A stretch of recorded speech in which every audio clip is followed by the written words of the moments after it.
नमस्कार किसान भाइयों, स्वागत है आपका कृषि को समर्पित एकमात्र कार्यक्रम कृषि दर्शन के आज के अंक में। किसान भाइयों, हमारे देश की जनसंख्या लगातार बढ़ती जा रही है। बढ़ती हुई जनसंख्या के लिए अधिक पैदावार छोटे से रकबे से कैसे प्राप्त की जाए, किसान भाइयों के लिए एक सीधा सा उपाय था रासायनिक खाद और उर्वरक।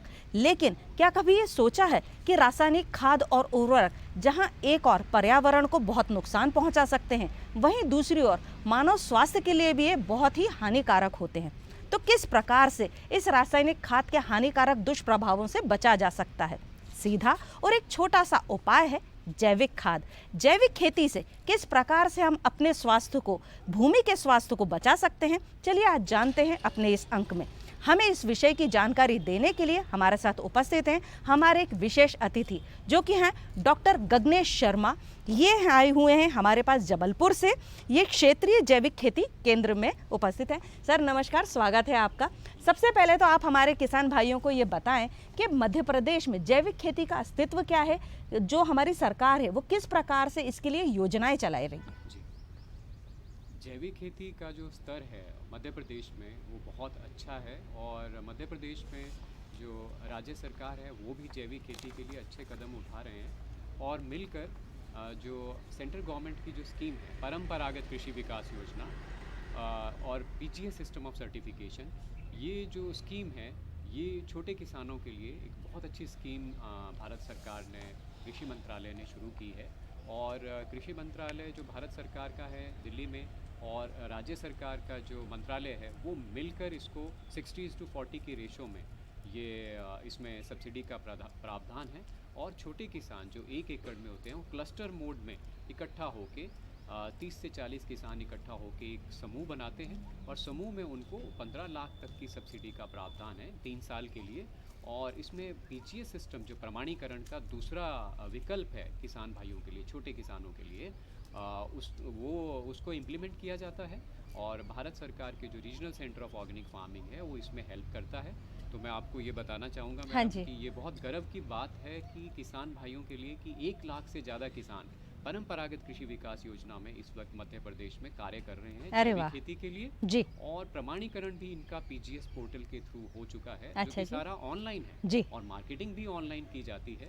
और किसान इस सिस्टम को समझ रहे हैं। हाँ जी। और इसमें अब आगे ज़्यादा से ज़्यादा किसान जुड़ रहे हैं। जी।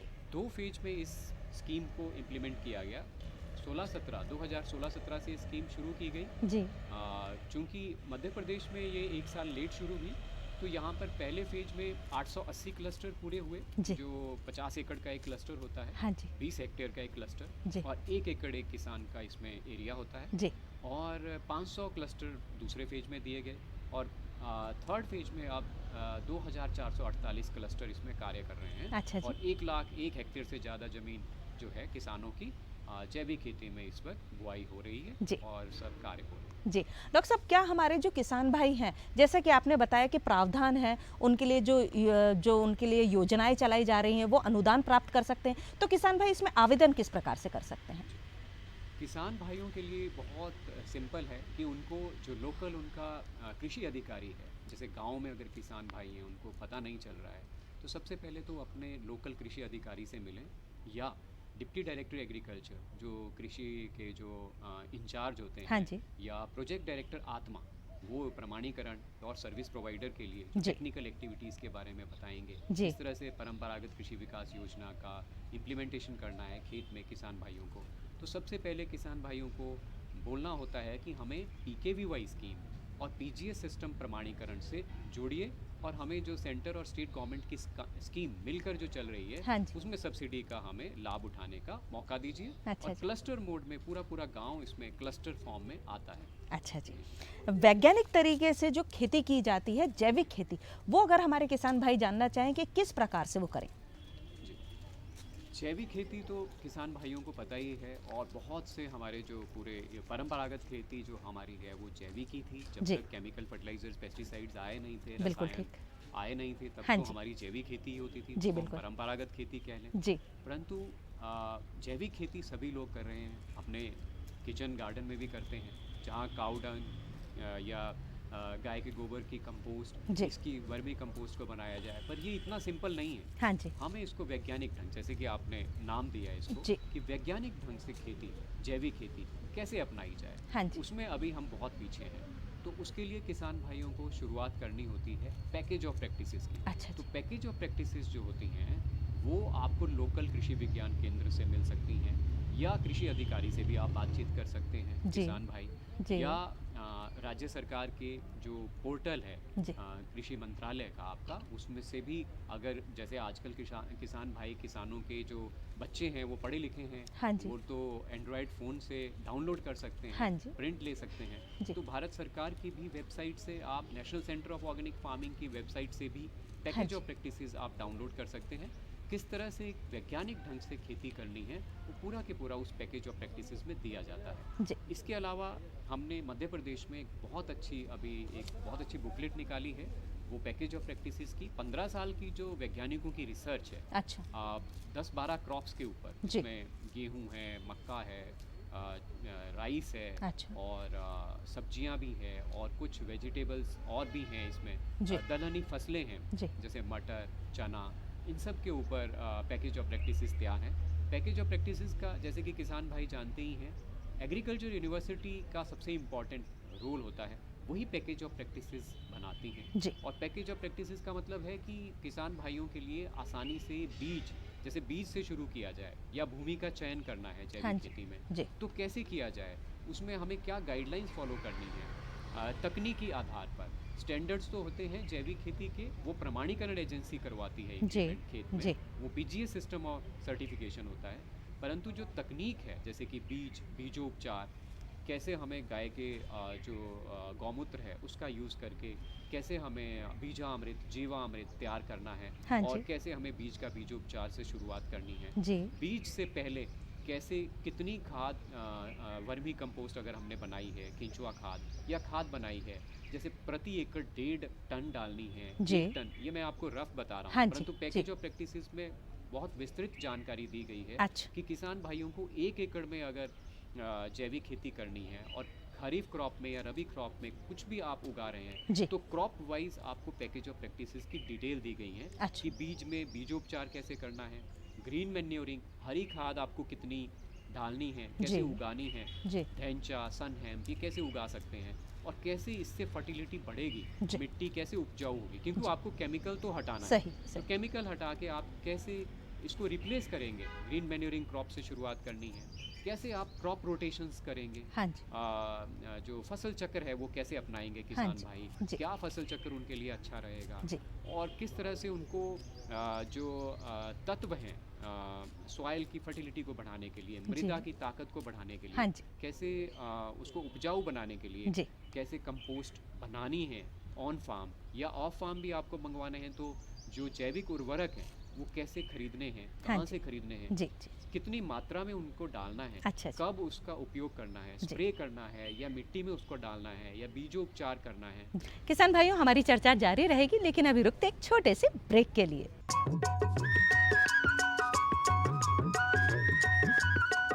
अरे भाई, सुना नहीं क्या?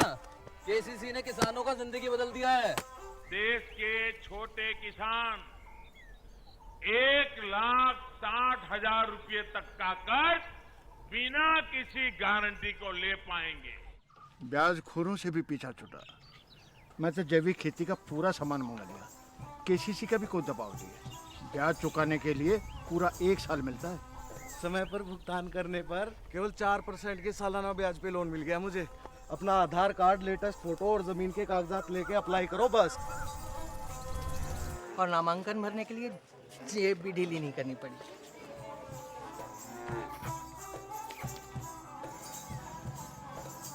चाचा, उधार चुकाने के 24 घंटे के बाद उतने ही पैसे वापस निकाल सकते हैं। केसीसी ने किसानों की जिंदगी वाकई बदल दी है। तो आप भी किसान क्रेडिट कार्ड अपनाएं और सहजता से ऋण पाएं। अरे सुन तो। मुझे क्या सुनाना चाहते हो? जो सुनाओ मेरी सौतन को। किसको? अरे वही तुम्हारा मोबाइल फोन जिससे सुबह शाम दिन रात चिपके रहते थे और कहते थे किसान कॉल सेंटर से बातें हो रही हैं। अच्छा, ये बात है। हाँ, क्यों? क्या हुआ? अब बात नहीं होती क्या? अब तो झट से बात हो जाती है। संबंधी समस्याओं का अपनी भाषा में तुरंत हल पाने के लिए पूरे भारत में किसी भी फोन से हेल्पलाइन नंबर पर संपर्क करें। किसानों का दोस्त किसान कॉल सेंटर।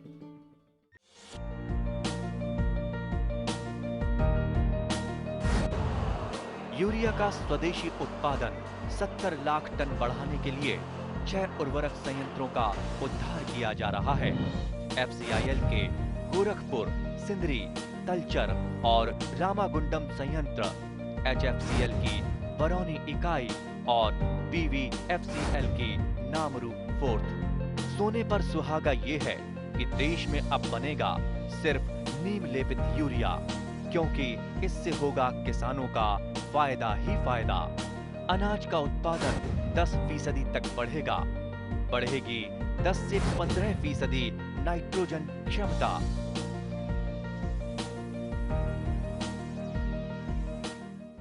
तो चलिए अपनी चर्चा जारी रखते हैं।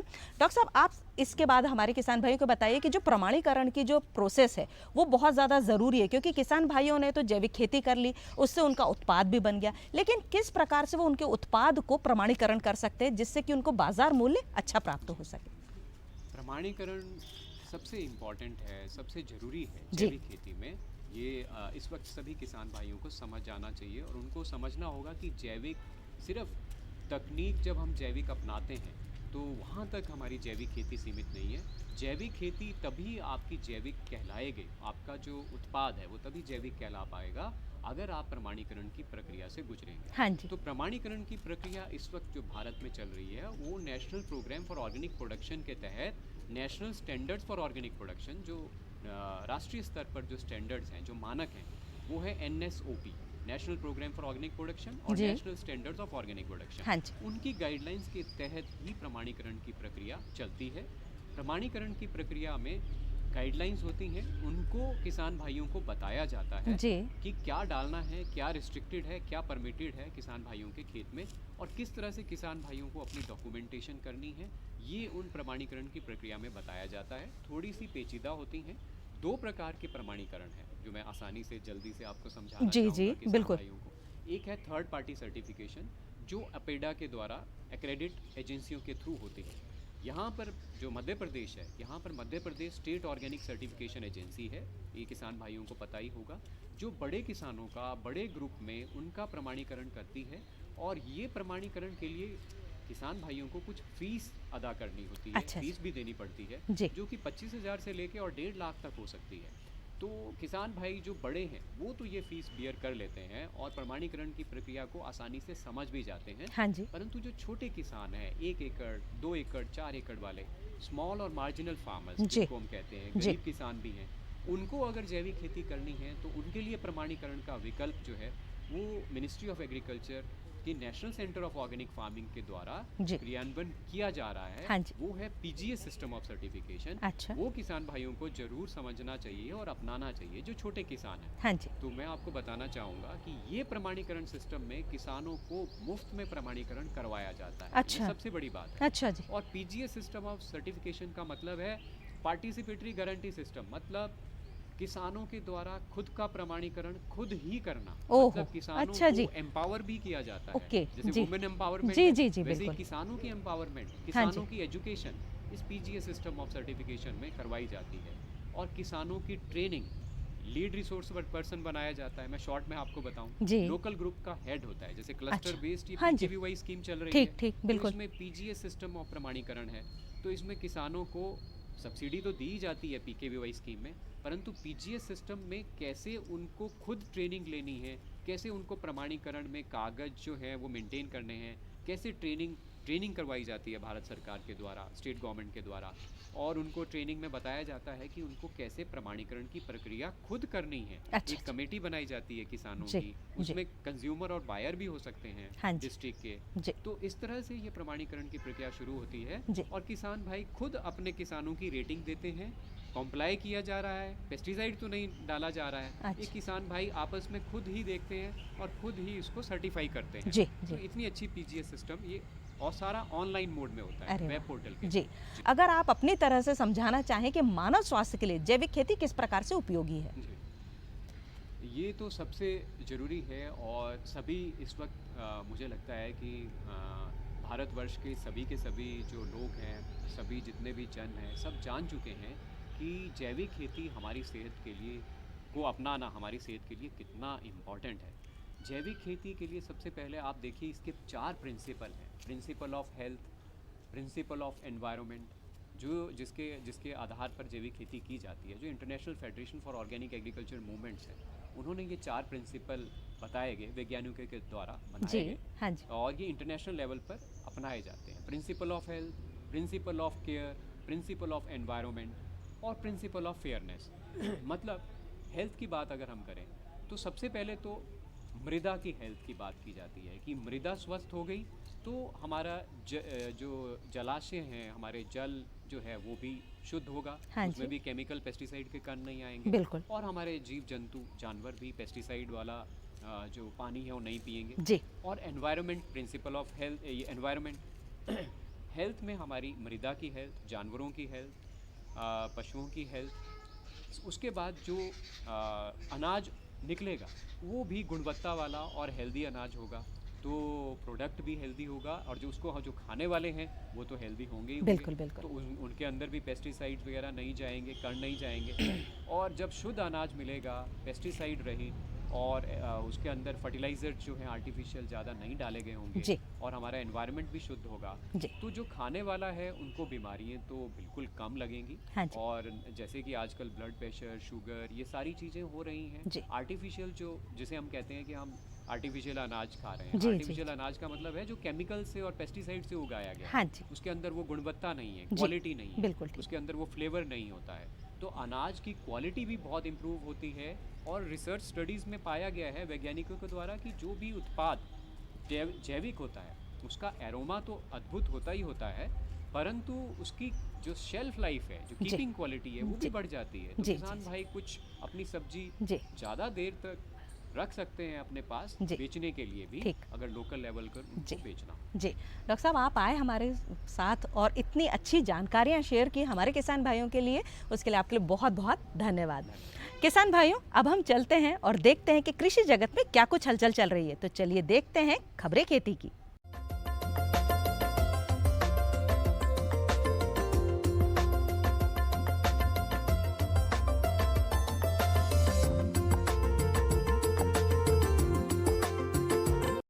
नमस्कार, खबरें खेती में आपका स्वागत है। आइए देखते हैं आज के कुछ प्रमुख समाचार। दलहन के आयात पर निर्भरता कम, बागवानी क्षेत्र में उल्लेखनीय प्रगति, केवीके में कड़कनाथ पालन प्रशिक्षण, जायद में मूंग लगाएं, ग्रीष्मकालीन भिंडी की उन्नत खेती। और अब खबरें विस्तार से। दलहन के आयात पर निर्भरता कम। केंद्रीय मंत्री कृषि मंत्री नरेंद्र सिंह तोमर ने कहा कि भारत दलहन उत्पादन में आत्मनिर्भरता के लक्ष्य की ओर बढ़ रहा है। पिछले 5-6 साल में किसानों व वैज्ञानिकों के अथक परिश्रम एवं केंद्र सरकार की किसान हितैषी नीतियों के कारण देश ने अपने दलहन उत्पादन को 140 लाख टन से बढ़ाकर 240 लाख टन कर लिया है। अब हमें भविष्य की आवश्यकताओं की ओर भी ध्यान देना होगा।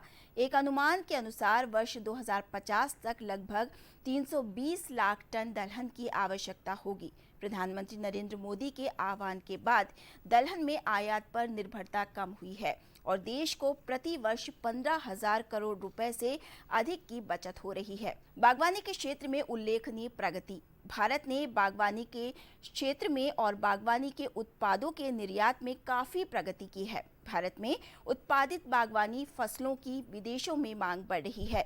भारतीय आम, अतार, अंगूर, केला, संतरा, लीची, अमरूद, पपीता, अनानास, चीकू, शरीफा आदि फल तथा सब्जियों में प्याज, टमाटर, आलू, हरी मिर्च, भिंडी, बैंगन आदि का निर्यात यूरोपियन देश, America, UK, UAE, Oman, Netherland तथा सार्क देशों में किया जा रहा है। संयुक्त राष्ट्र की ओर से घोषित फल सब्जियों के अंतर्राष्ट्रीय वर्ष 2021 के उपलक्ष्य में स्वास्थ्य व आजीविका के लिए फल सब्जियों के उत्पादन और उपयोग में नए प्रतिमान विषय पर आयोजित वेबिनार में कृषि मंत्री नरेंद्र सिंह तोमर ने कहा कि आज हम खाद्यान्न के क्षेत्र में न केवल आत्मनिर्भर हैं बल्कि निर्यात भी करते हैं। इस उपलब्धि में अन्नदाताओं का कठिन परिश्रम, वैज्ञानिकों की मेहनत एवं देश की कृषि समस्त नीतियों का बड़ा योगदान है। जैसीनगर एवं बिलहरा में बनेंगे कृषक भवन। सागर के जैसीनगर व बिलहरा क्षेत्र में जल्दी ही 2 करोड़ की लागत से कृषक संगोष्ठी भवन बनेंगे। कृषक भवन बनने से किसानों को मंडियों में परेशान नहीं होना पड़ेगा। विशेषकर गर्मी एवं बरसात के मौसम में किसान कृषक भवन का उपयोग कर सकेंगे।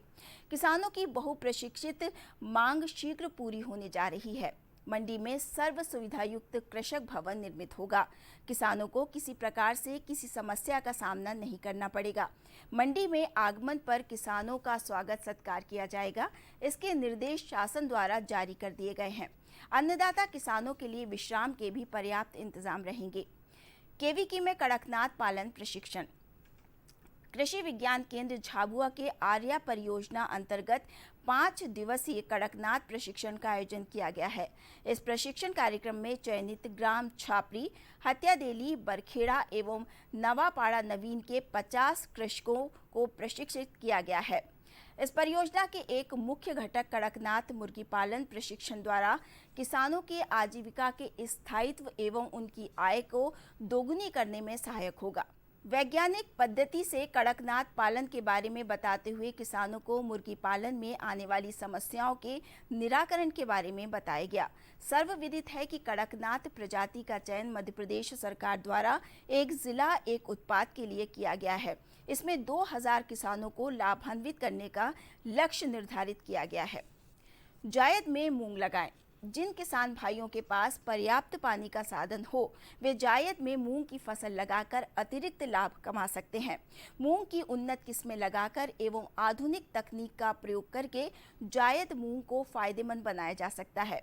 जायद मूंग में कीट रोगों का प्रकोप कम होने के कारण इस पर लागत भी कम आती है। खेत को 2-3 बार जुताई व पाटा चलाकर मिट्टी को भुरभुरी व समतल कर लेनी चाहिए। दीमक से फसल की सुरक्षा हेतु क्लोरोपाइरिफॉस 1.5% चूर्ण 20 किलोग्राम प्रति हेक्टेयर की दर से खेत तैयारी के समय मिट्टी में मिलाना चाहिए। 15 से 20 किलोग्राम बीज प्रति हेक्टेयर आवश्यक होता है। मूंग की प्रमुख उन्नत किस्में JM 721, TJM 3, PDM 11 के 851, हम 1, ML 131, पूसा 9531 बोना चाहिए। बोनी पूर्व बीजों को थायरम 3 ग्राम या कार्बनडाजिम आधा ग्राम दवा प्रति किलो बीज की दर से उपचारित करके बोनी करें। बीजों की बुआई कतारों में करने से अधिक पैदावार मिलती है। कतार की दूरी 20 सेंटीमीटर व पौधे से पौधे की दूरी 5 सेंटीमीटर रखना चाहिए। ग्रीष्मकालीन भिंडी की उन्नत खेती। भिंडी की खेती के लिए लगभग सभी मृदाएं अच्छी होती हैं, परंतु उचित जल निकास वाली हल्की दोमट मिट्टी ज्यादा उपयुक्त रहती है।